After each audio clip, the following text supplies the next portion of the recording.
We have said on this program that the main force against ISIS in Iraq and Syria is the Peshmerga fighting force for the Kurdish resistance.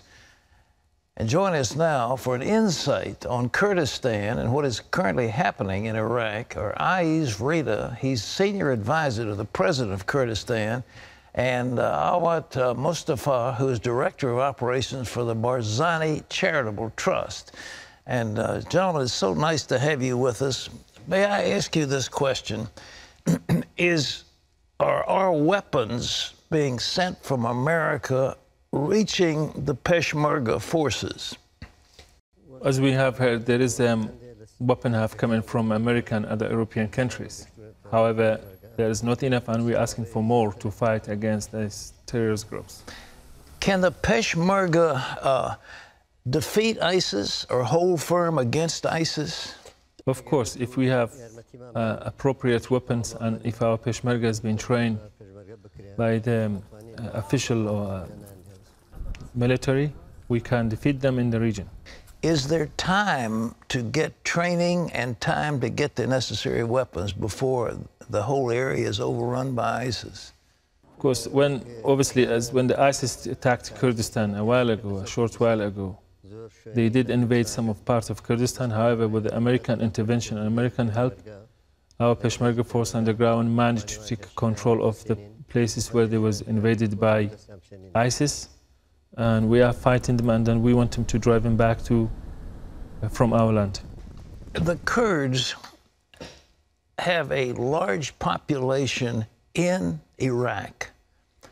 The Kurds have a large population in Syria. Kurds have a large population in Turkey.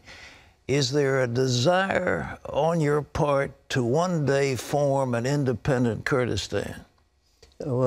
Of course, this is a dream of every Kurdish citizens. And by the way, every ethnic and every nationality have a right to have their own independent states, and they have a right to live without any oppression or any kind of occupation by any other nations. As a Kurd, we will dream about this, and we need our friends and from here and everywhere else to help us to make this dream a reality. I understand winter is coming on. There may be 1 million displaced people living out in the open. What's going to be done for them?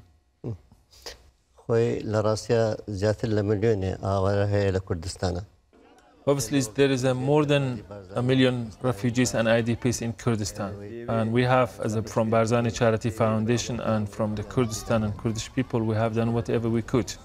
And coming to your question is, Mr. Aziz permitting me to tell you more about the winterization, this is a very good question. Thank you for asking this. Of course, Kurdistan is a very cold. Have a very severe winter, and then the winter is approaching already. It's sometimes the temperature dropped down below the zero. It has been done. Yes, it is. Every organization is thinking about it to make sure that the people will be safe from the cold, but it's not enough.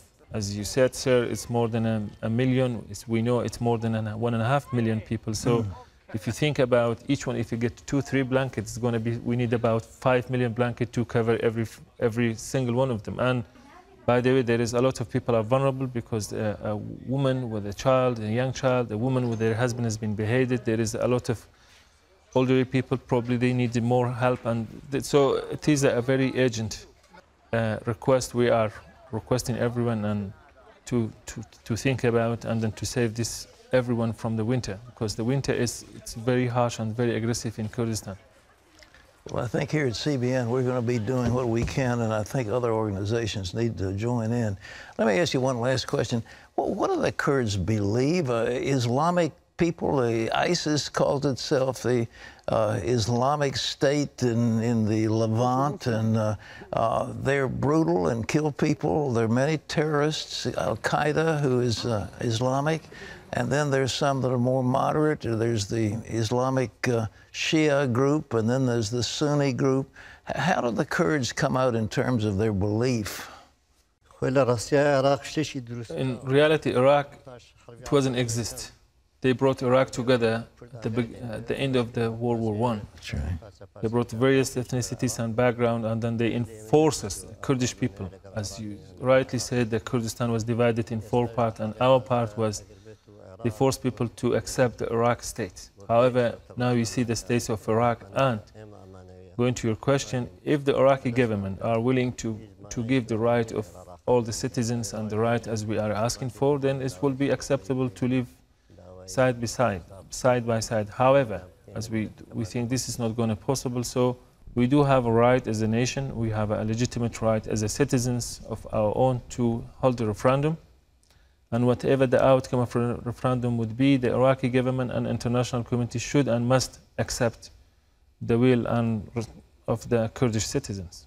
Gentlemen, thank you very much for being with me on the 700 Club, and God bless you. Thank you very much. Thank you for your time.